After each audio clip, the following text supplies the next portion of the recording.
Today's stuff we're going to be learning is Zevachim Daf Ayin Aleph. You're going to be hopefully more pleased with this stuff. It's going to be a little simpler than the last few. We're starting the eighth chapter, and the eighth chapter is also called the chapter of Ta'arovot, of mixtures.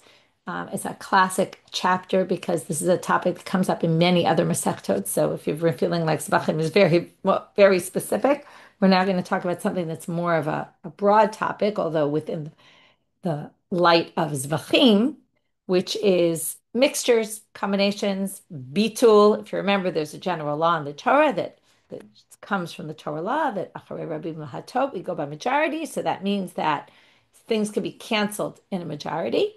So if you have a majority of permitted things and a forbidden item, right? Generally, by Torah law, it's canceled, it's nullified. If it comes to kashrus and eating, which is not what we're talking about here, but then there's a chavashishim, right? The rabbi said, well, if it's a greater ratio than 1 to 60, then you can already taste it, and then we're going to be more strict.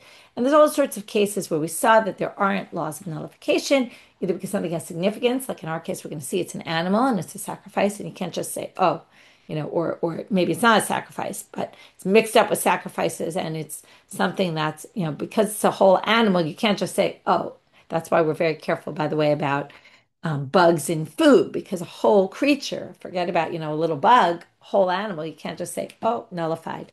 So we're going to have all these laws where animals get mixed up with each other. It could be sacrifices with sacrifices of different types. It could be sacrifices with things that can't go on the altar. And there we'll talk about different categories, all sorts of situations. And the issue is going to be that on the one hand, we don't want to, right? We have this problem. Let's say you have something mixed up with things that can't be offered on the altar. So you can't offer things that can't go on the altar. So you can't just say, oh, let's bring them all as sacrifices. On the other hand, if you have to destroy everything, well, there's a problem. We don't want to ruin kodshim. We learned about that before, right? This machloket about can you bring it lebeit hapsul, right? Can you take something that's sanctified and then say, well, oh, well, can you put like the truma spices into the meat because now you're going to have to destroy the truma in another day when it becomes notar. So we also don't want to destroy. So we're kind of pulled in different directions, and in different cases, different things will it's like a classic situation where you have to choose your battles, choose your issues, which one is more important. So we're going to start our Mishnah in the bottom of Ayin Amud Bet. See already, Amud Aleph is only 2 lines, pretty short off in general. Kol hazvachim shenit'arvu b'chataot hamitot o b'shor haniskal. Okay, first we have to find what's a chatat shemitot. Okay, we've learned about this before, but there's 5 kinds of chataot that if you have a sin offering of a certain type or something happens to it, we'll see, then there's nothing you can do about it and it has to be left to die. It's actually one of these very sad situations because especially from the perspective of tsar balei chayim, again, you have these different interests and sometimes one wins out over the other. They basically leave the animal, they don't feed it, and they leave it to die because there's nothing else they could do with it. So what are these issues? These are issues where there's nothing you could do. It's completely disqualified and can't be used for anything else. And that's why it has to be left to die so that somebody doesn't accidentally either benefit from it or use it for some other sacrifice, which is also a problem. So I'll give you the examples. A chatat that their owner died, and therefore no one else can bring that sin offering instead of them. You have a chatat that the owner got atoned from a different sacrifice. Now they designated this animal, then let's say the animal gets lost and then they used a different one instead, and then they find the original animal. Of lot of a chatat, like the offspring of a sin offering. So if you have a female animal for a sin offering, and that once you designate it, it gives birth. A tmura, if you did a substitution for a chatat, you can't bring it on the altar, even though normally tmura you do bring on the altar. Again, even though you can't do tmura. Okay, and there's one more that right now is eluding me, but those are the chataot shemeta. There's 5 of them, and a shor niskal. Shor niskal. Okay, these are our 2 examples where your sacrifices, your animals that you designated for sacrifices, get mixed up with either chataot that have to be left to die, or a shor niskal. What's a shor niskal? It's an ox that gored a person and was convicted, and now that ox is to be left to die. There's a big machloket. There's actually a machloket at what stage the shor niskal is. That was what I want to say about the machloket. That's a side point. But both of these things are forbidden to benefit from at all. Not just that they can't go on the altar, which is going to be the next category, but no one can use them. Okay, they're forbidden. I'll use the language the Gemara is going to use later. Also lehedyot. In other words, they're forbidden legavoa. They can't go on the altar, and they're also forbidden to anyone to benefit from. Okay, these are things that are completely asur b'hana'ah. And if your Zevachim get mixed up with these, as the Mishnah says, afilu echat biribo, even 1 in 10,000. Okay, we'll get back to this language later because, well, you'll see it soon. But in general, it sounds like they're talking about, it's actually a weird Mishnah. Usually when we talk about mixtures, one thing gets mixed up with a lot of things. Here, everything is plural. It's Zevachim, sacrifices, but it could mean any zevach, really, any of the sacrifices. Could be one that gets mixed up in shor and skal, chataot, metot. Sounds like in many of those, but then even 1 in 10,000 doesn't make any sense. Even one sacrifice in 10,000 shor and iskals, or 10,000 things that can't be sacrificed, yamutu kulan, they all die. So the afilu makes no sense because it really should be the opposite. It's if a shor and iskal gets mixed up with all your sacrifices, even if there's just one of them in 10,000 sacrifices, we still have to leave them all to die. That's really what the word afilu is coming to say. So it really doesn't match the simple reading, and that's what the Gemara is going to say. The Gemara is going to just flip it and say, okay, it's not, because if you remember, we had this in Sanhedrin. I'll give you an example. There were nisrafim and niskalin, and niskalin and nisrafim, and every time they said it, whatever they start with is usually the one that fell into the mixture or got mixed up in the mixture of a bigger set of items. So the Mishnah really is set up to sound like they mean one sacrifice that's in a lot, but the continuation sounds like it's the reverse. Could be many sacrifices with just one chatat that has to be left to die, and all these animals, crazy halacha, have to be left to die, right? Because there's no way to fix this. Okay, laws of Beetle don't apply. You can't nullify the animal. It's an animal. You can't just say, oh, it's nullified, and it has sanctity. So like you can't, and you can't bring these other things on the altar. That would be sacrilegious, and there's nothing you could do in this situation. Okay, so it's a very sad situation because you have to leave a lot of animals to die. That's the halacha. Second case.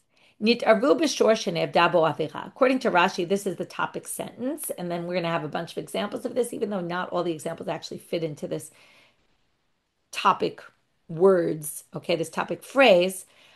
If they got mixed up, your sacrifices, because there's always going to be sacrifices in this Mishnah, your sacrifices, meaning what does it mean sacrifices? Your animals that you designate to be sacrificed. They're still alive. They haven't been slaughtered.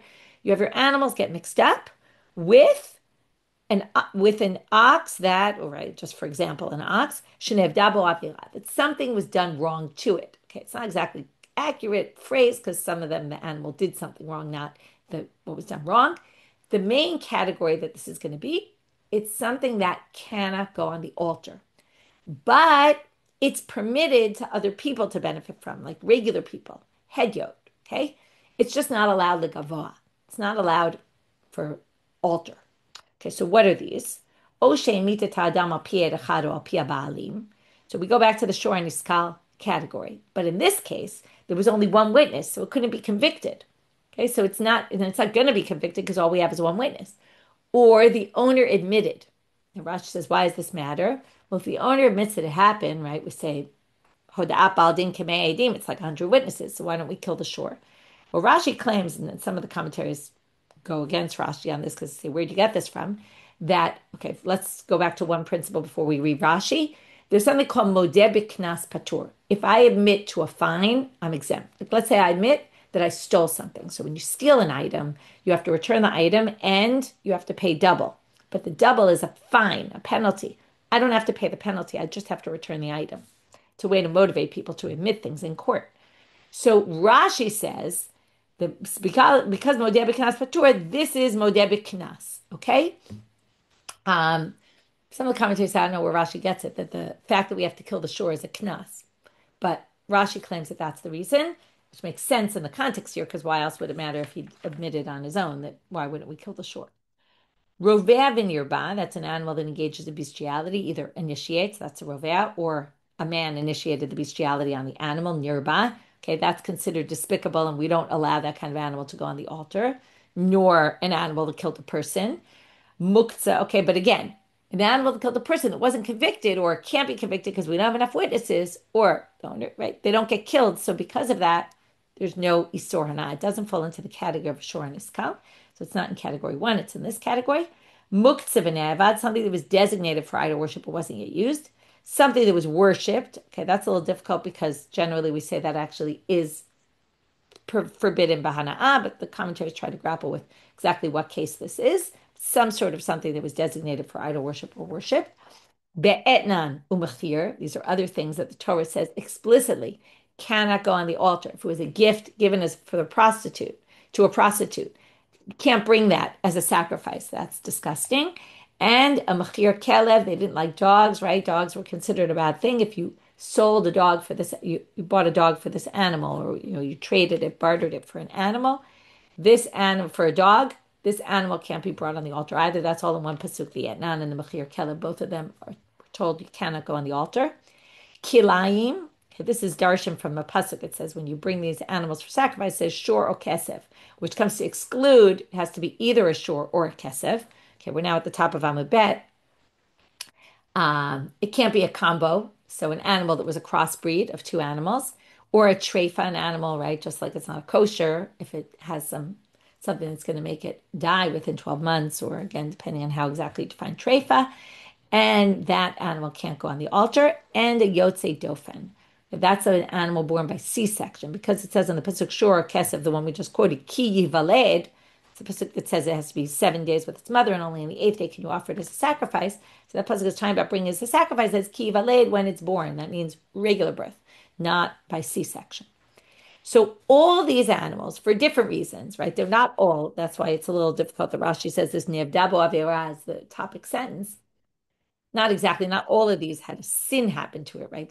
Being born C-section is not a sin, but it definitely explains some of the first ones. Um, all these animals, again, what's unique about them? They're not like the first category. They're not forbidden to benefit from, but they can't go on the altar. So if your animal that you designated to go on the altar gets mixed up with, right, it doesn't matter how many, but however many and however many, again, it's not clear which is the plural, which is which is more, which is less. But because it says plural by all of them, Zevachim, that nit arvu, right? They got mixed up with. It actually sounds like with one shor, shnev dabo avera, okay? Or this one sounds more like in one of them. But either which way, what do? You'll see later that it sounds like it's only one sacrifice because it says yiru ad shistavu. You leave them to graze until they get a blemish. Because what's the problem? And here's another issue. Another issue is if you have something that's sanctified to go on the altar and you want to redeem it, you can't. You can't redeem an animal that you want to go on the altar because the best idea is to just redeem it. And then, right, you could just turn everything into money, take the money and buy sacrifices with it, and you're good. The problem is you can't do that unless it can't go on the altar anymore. When can an animal not go on the altar? Once it's blemished. So you leave these animals to graze until they get a blemish. This is a much better scenario the than the metot, right? Right, that's they say, I believe it's halacha l'moshe Messina, this chamesh chatot metot. But in most cases, you can leave them to graze, and then yimachlu, you sell them. And then, so now let's say you sold. Now let's say there's 10 animals, and you have one sacrifice in there. And right, the rest are forbidden to go on the altar. So once they graze, you can basically just turn it into money. Take the money, and then now of this whole mixture, what are you obligated? One sacrifice. So let's say you sell the animals all for a bit of a different price. Okay, 100, 70, 80, 90, whatever it is. So now when you take the money, well, one animal sold for 100. So you have to take 100 and with that buy a new animal. Let's say you owed an ola, a burnt offering. So you take $100 and which was the cost of the most expensive animal there that you sold. So you sold that, you take $100 from that whole batch of money that you have, and you buy a korban ola with that money because maybe the most expensive animal was your korban. So you have to at least take out the same amount as, the most expensive animal. Third case, nitarvu bechulin timimin. What if they just get mixed up with regular non-sanctified animals? So in this case, there's no problem offering them on the altar, right? Whereas the previous case, we had a problem, we couldn't offer them on the altar. So what do you do? Yimachru hachulin letzarcheo toamin. You sell all those chulin for, and as you sell all the animals, because you don't know which is chulin and which is not, you sell them, all those animals, to people who want to bring sacrifices, that kind of sacrifice. So let's say you burn a burnt offering. You sell all the animals. Let's say it's 10 animals, right? And only one was your sacrifice. You sell all 10 animals to people who want to bring korbanot olah. It seems like, although they don't say this, like you have to buy one of them because you still have to bring a korban. So you kind of have to buy a new animal, have everyone else buy olot from them. And then what do you do? Okay, so it doesn't exactly say this, but Rashi tells us here, and it's based on the next case. Okay, now there's a bit of a problem because now what's going to happen? You're going to take these 10 animals, and 10 different people are going to bring these animals as sacrifices on the altar.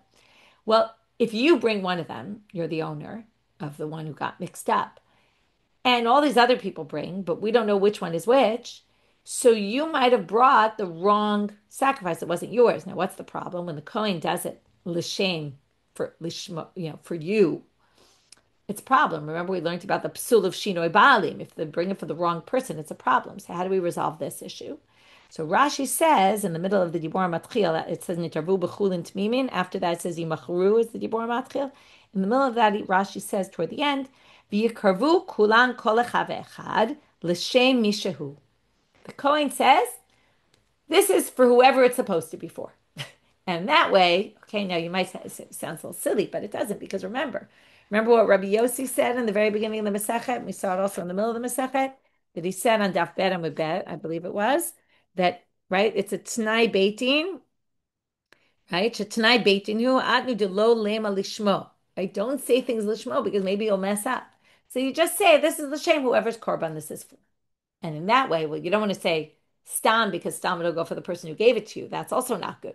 So you have to say it's the shame whoever the owner is, or you say this is for the owner. And then you leave it very vague, but it covers you. Okay. Then that Rashi got from the next case, because in the next case they spell it out. Case 4, kodshim bekodshim, min b'mido. Let's say you have a whole bunch of sacrifices that got mixed up. We all, 10 of us, needed to bring korbanot olah, or korbanot, again, it could be shlamim, could be chatat, whatever it is.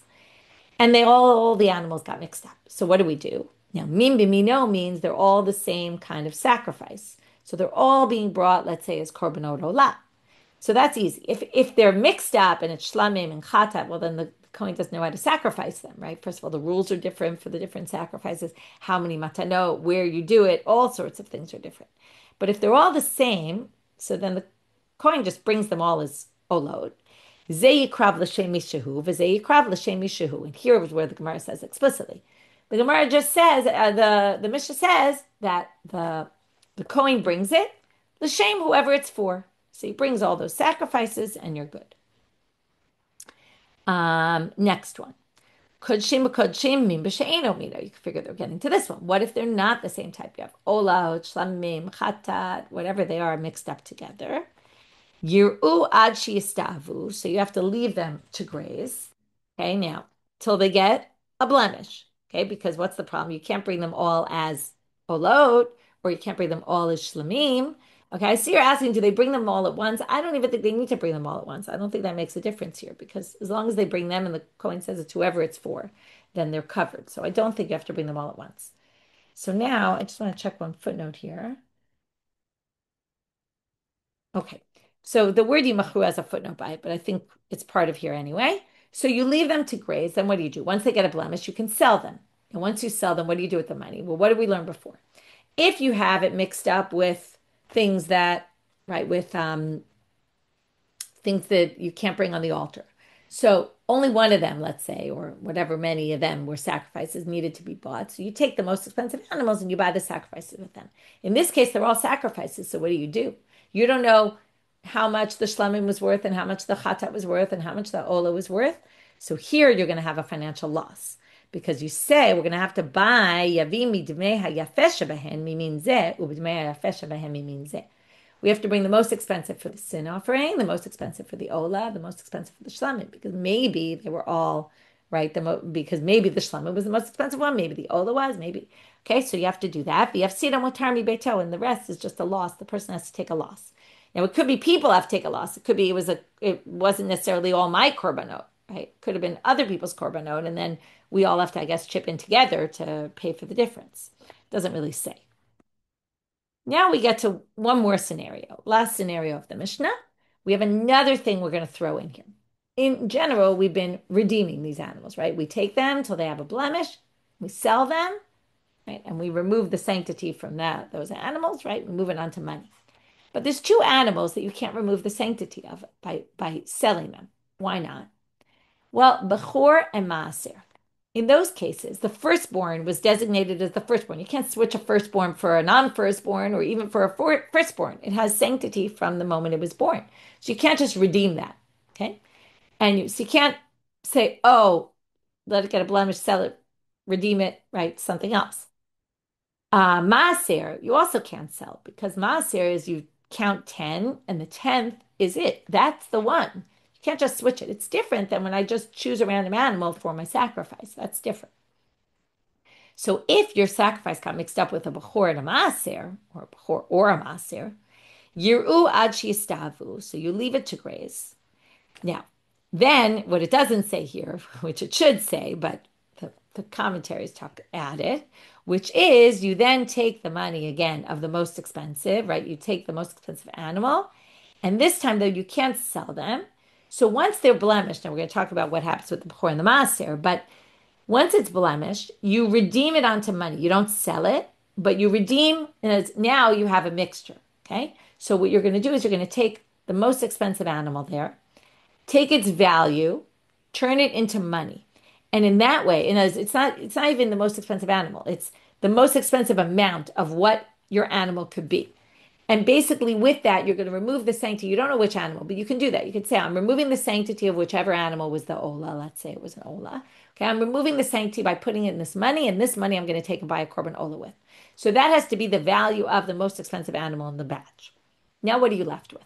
Well, you remove the sanctity from that animal because you can do that. You can redeem an animal once it's blemished. Remember, you can't redeem an animal that's supposed to go on the altar when it's not blemished. That you're not allowed to do. That's kodesh mizbeach. Can't touch that. But once it's blemished and it can't go on the altar anymore, you can redeem it and then bring another animal in its stead. So with that, you remove the kedusha of one animal that was your sacrifice. Then you're left with Bechor and Maaser that are blemished. Bechor and Maaser that are blemished, you don't have to do anything with.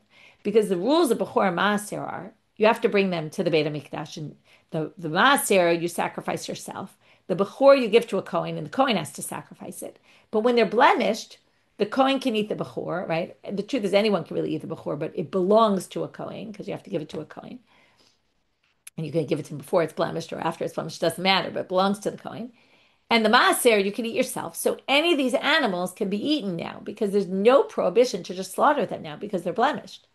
So therefore you can now yachlu kebechor v'chemaser. So you can eat all these animals and assume they're no different than Bechor and Maaser. Because again, one has no sanctity at all because you've redeemed it. The one that was a sacrifice, you can just redeem its sanctity.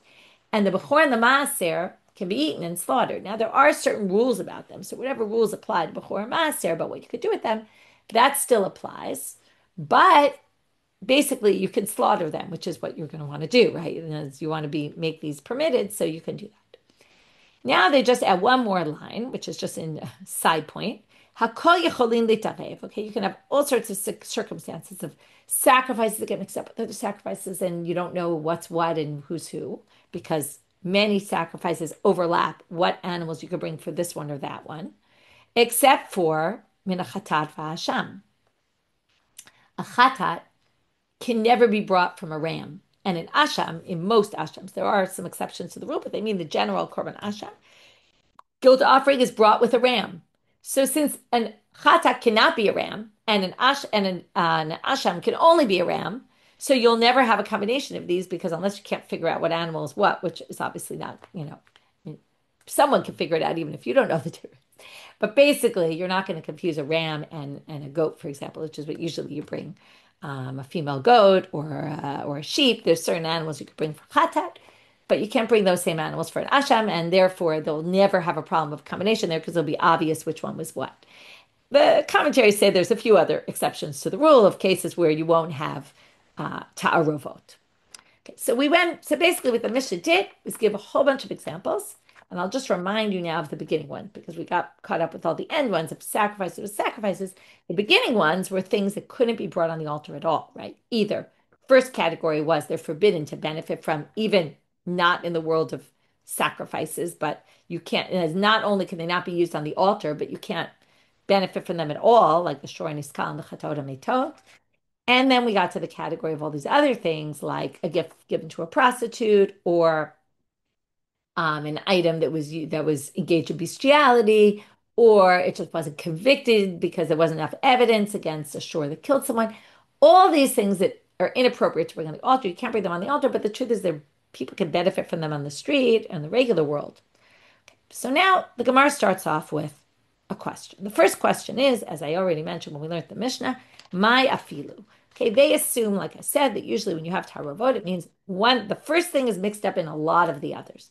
So when it says one, let's just say it assumes one animal that you brought for a sacrifice got mixed up in even 10,000 shor and iskals, it's not nullified. That's a weird afilu. That doesn't make any sense. So they say, my afilu, what is this afilu? So they say, fine, read the case differently. Hachi kamar, this is really what the Mishnah meant to say. Kol hazvachim shenitarvu bahem chataot hametot o shor niskal afilu echad beribo yamutu kulam. They switch the case. They say it's zvachim that got mixed up in the zvachim chataot hametot o shor niskal, even one shor niskal or one chataot hametot. We have a group of sacrifices, animals for sacrifice, and got mixed up with them, even just one shor niskal or one chata'at shemeta, sin offering that has to be left to die. All of these, you could have 10,000, okay, they're obviously exaggerating, but could have 10,000 animals like that. You would have to leave them all to die. Just a big, right? A big loss, right? A loss for the world, a loss for sacrifice, right? It's a quite stringent halacha. Basically saying there's no laws of nullification at all here. Now, the Gemara says, our next question is going to be, we're going to compare, okay, from here till the end of the daf, we're going to compare first a Mishnah in Tamura and then a Mishnah in Avodah Zarah. And our basic point is going to be, why do we need all these Mishnayot? They're all basically saying the same thing. And what is each one? We're going to have to identify what is each one coming to add that the other one didn't, because there's no reason to repeat Mishnayot, right? You might say, oh, well, good to have the Mishnah here, good to have the Mishnah there. But no, they don't like that. They like to say, once in a while, they'll say that, like, oh, well, this is its main topic, and they just mention that, by the way.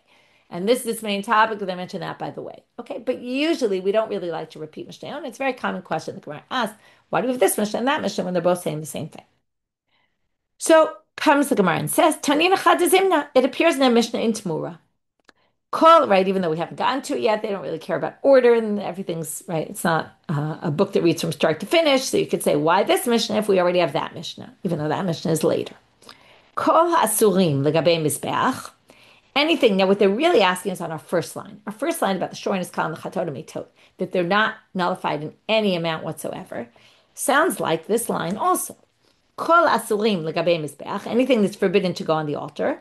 Osrim bekol shehen. If they get mixed up in a mixture, they forbid in any amount. It's like a term we know from chametz, Pesach, right? It's asur b'kol. That's why people go crazy about Pesach, right? Any crumb, a little bit amount, right, messes up. So also these are osurim b'kol shehin. And they give some examples, harovei avan yirba, like we saw in our Mishnah.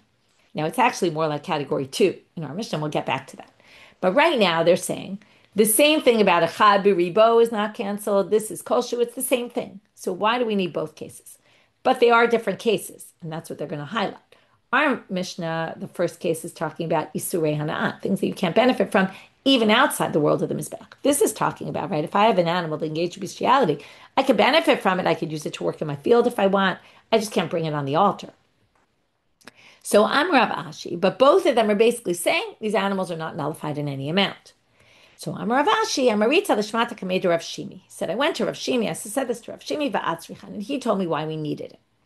Di'ime hatam, if there, hava aminu, you might have thought, hanemile ligavoa.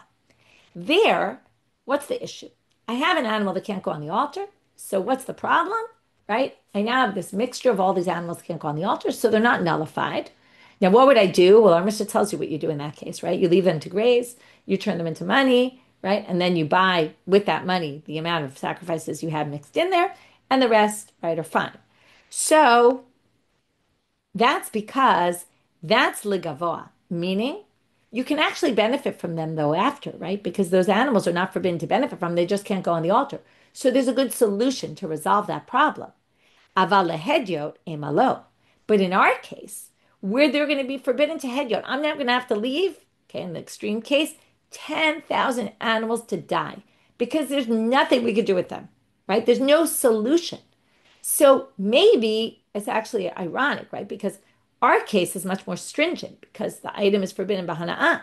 So you could see you'd be more stringent about it. But now they're suggesting maybe you'd be more lenient because, and for good reason, right? We don't want to let 10,000 animals just die, right? Or 100 or 10 or whatever it might be. So, again, in Tmura, it just can't go on the altar. But then you can leave them to graze, even though it doesn't say that in Tmura. But we know from our Mishnah, you can leave them to graze. You can redeem, right? Pay the amount of the most, right? Sell them, pay the amount of the most expensive one, buy a sacrifice, and the rest are fine. So there's a much better solution. So maybe that's where we'll be strict and we won't allow laws of nullification.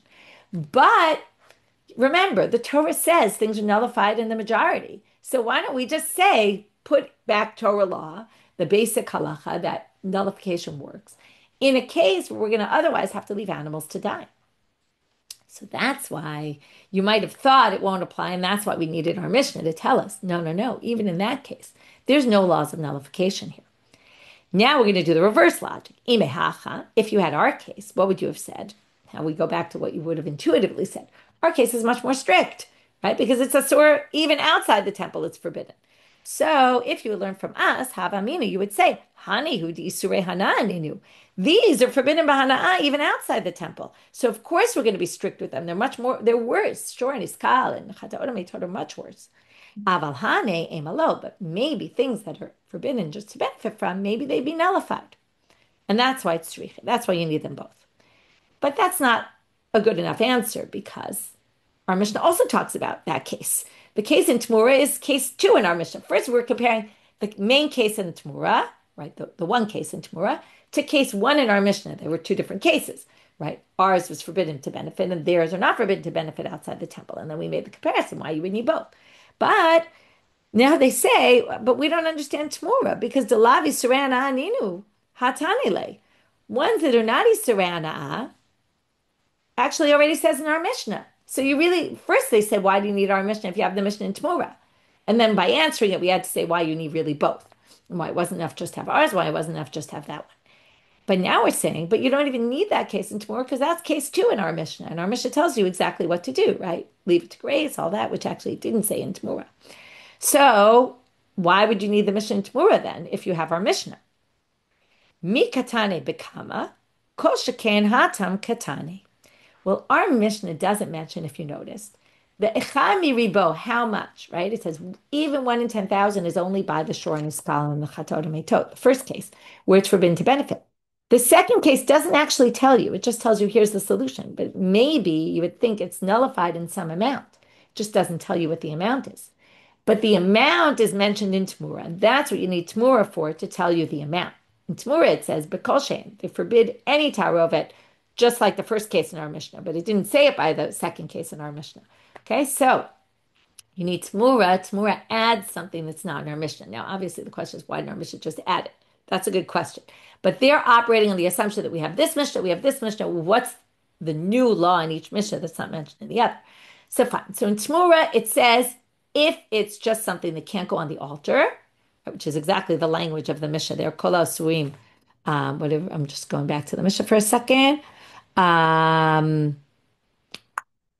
Sorry, I just lost it. Right. Kol asurim legabe mizbeach, anything that's forbidden to go on the altar, which is our category, our case 2 in our Mishnah. And there it tells you the amount that even any one, in doesn't matter how many, is not nullified. So now the question is, okay, well, v'nitne havalo b'ayha. So then why do you need our Mishnah?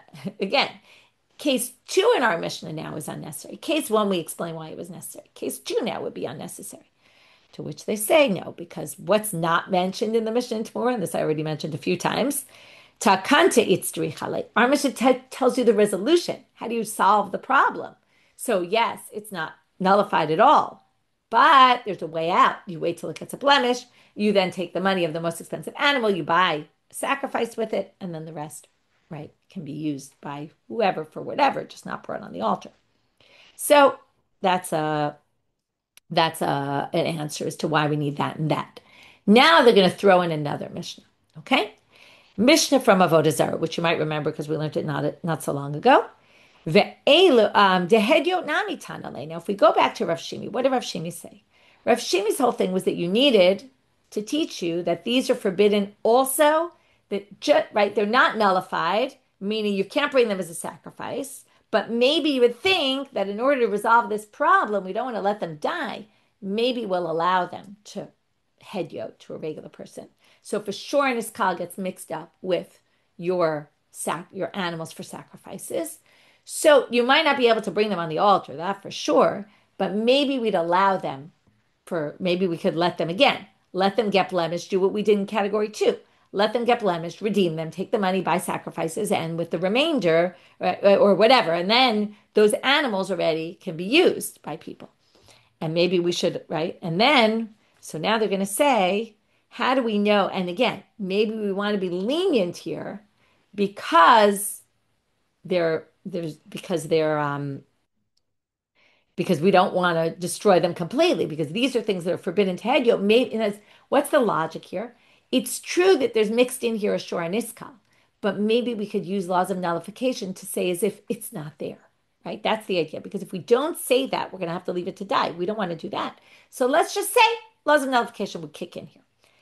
And that's why you needed both Mishnayot. But now they're saying, wait a minute. The head, you don't need it to teach you that, because that actually appears in another Mishnah that you can't do that. Laws of nullification do not permit anything that's isur b'hana'ah, like an animal. Okay, how do we know this? Ve'elu asurim ve'oslim b'kol shehin. Because there's a list in Avodah Zarah that says this explicitly. These are things that are forbidden and forbidden any amount, and they're never nullified. And unfortunately, the Gemara doesn't bring the rest of the Mishnah, but it brings Yei Nesech, Yei Nesech, right, wine that was used as a libation, and Avodah Zarah, and Shor Haniskal. Okay, they don't bring it, but that's the obvious reason why they're bringing this. And this Shor Haniskal is never nullified. So you already know it's not nullified, even for, right, there, even if it's not mixed up with sacrifices, so not nullified at all. All the more so if it's mixed up with sacrifices, right? We're not going to, even if there's a solution, you could wait till they get blemished and deal with the sacrifices. But that will never be nullified in a mixture, and that all those animals are forbidden to benefit from, and that's why they have to be left to die. So we already know that. We don't need our Mishnah to tell us that. So now we're back with, right? We thought we needed our Mishnah to teach us that halacha that we couldn't have gotten from Tmura, but we actually could have learned it from Avodah Zarah. So now we're left with the question, and we'll get to the answer tomorrow. You can already see it starts with a tzricha. Well, you needed it because, and we'll see tomorrow what the because is. So what we did today is we discussed a whole slew of cases of mixtures and what we do in each unique situation and what the unique parameters of each of those situations are, right? And none of them really nullification works. And except for this one case that we said it's a mixture that's not actually going to be forbidden at all because you know what's what and it's not even a mixture, and that's chata and nashel getting mixed up together. But we went through all the cases, then we dealt with the language of the afilu, which made no sense, and we had to switch, which was more, which was less. And then we had this whole question, how does our Mishnah fit into the slew of Mishnayot in Tmura and Mishnah in Tmura, Mishnah in Avodah Zarah, which also, if you put them together, right, you kind of get everything. You don't really need our Mishnah. What's the purpose of our Mishnah? What is each line coming? What are the first two cases really? First, we start with the first case and the second case and got back to the first case. What's it really saying that we couldn't have learned otherwise? With that, we finish for today. Wishing everyone a good day. Okay, a much simpler daf, easier to understand, and like I said, has more broader ramifications in terms of how we deal with laws of mixtures in general. Wishing everyone a good day.